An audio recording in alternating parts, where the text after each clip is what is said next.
I think it's obvious that Caine isn't gone, or at the bare minimum that something has arrived at his deletion, but I'd like to spell it out plainly. Suspicion begins when Kinger is suddenly whisked away by Caine, specifically because Caine needs him for something. By the way, Kinger, I need you for something. Come with me. Huh? Did Caine just need him to shred him? Unlikely, as there was plenty of torture occurring in the adventure they were just in. This is both intentional and specific to Kinger, so keep this question in mind as we continue. Why did Caine need Kinger? Now, this happens again a minute later, but with Pomni. It's the same thing, randomly whisked away, and then returned injured.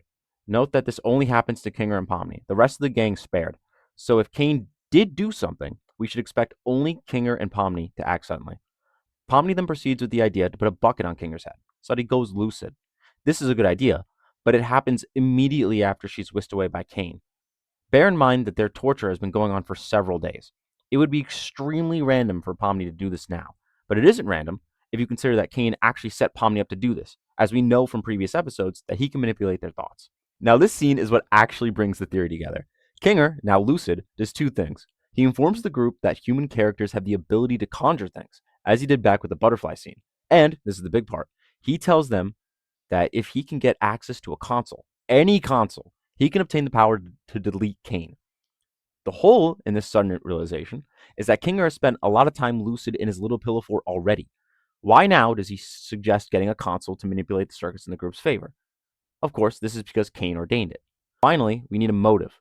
Why would Caine do this? Obviously, he does not want to be deleted. He's faking the deletion. He could want two things. The first, and what would have immediate evidence in this episode and be more likely, is that he is testing the continued fear that the gang wants him to leave and that they hate him. After all, his fear that he's hated is what Bubble continues to throw at him before he snaps.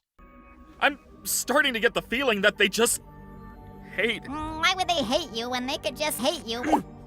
With him deleted, he can observe the gang with them assuming that he doesn't exist. This is the best circumstances for him to gauge their true feelings. A less clever, but still viable idea, is that he's just tricking them to torture them, which would fit in with what he's been doing, torturing them for the last several days. He's going to present an exit, they take it, and he goes, "Psych, it's me, I'm God, remember? Anyway, torture time," and the game becomes absolutely crushed. A bit crude, but it's certainly possible.